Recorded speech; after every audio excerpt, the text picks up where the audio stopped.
Emerson Mnangagwa l'a bien compris. Même pas investi, il promet déjà des emplois. Il sait qu'il est attendu au tournant. Les années Mugabe ont été fatales pour l'économie. Sa tâche s'annonce titanesque. Ilham Taoufiki. Il y a des jours comme ça, où seule la joie et l'espoir se manifestent.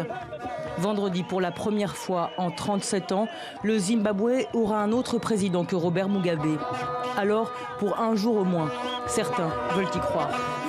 Nous allons avoir des emplois. Nous n'avions pas d'emplois. Les écoles. Notre situation actuelle est très mauvaise. Parce que les lendemains n'ont pas chanté depuis longtemps dans le pays. La réalité, c'est d'abord ça. Attendre. Attendre son tour dans les magasins mal achalandés. Faire la queue aussi pour avoir la chance de tirer quelques dollars. Combien? C'est au petit bonheur la chance. Le billet vert a presque disparu des circuits officiels.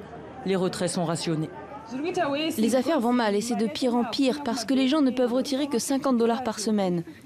Le Zimbabwe n'a pas de véritable monnaie nationale. À côté du dollar et du rand sud-africain se côtoient bitcoins, zolars et depuis 2016, le bolar, des billets d'obligation, une monnaie de singe en laquelle personne ne croit.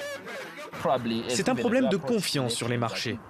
À l'approche des élections de 2018, cette incertitude va continuer, car les élections à venir vont avoir un impact sur les décisions politiques et économiques. Est-ce que le gouvernement va imprimer plus de billets d'obligation ? On ne sait pas, ce qui entame encore plus la confiance dans le système et aggrave la situation. Et la situation est catastrophique. Le pays est très endetté, 95% du PIB selon le Trésor français. Le chômage, lui, toucherait 90% de la population. Et pourtant, le Zimbabwe est riche en or, en platine, en diamants. La culture du tabac y est plutôt florissante. Mais la chute des cours et la sécheresse sont passées par là. Sans compter les sanctions internationales et la politique d'indigénisation des sociétés minières.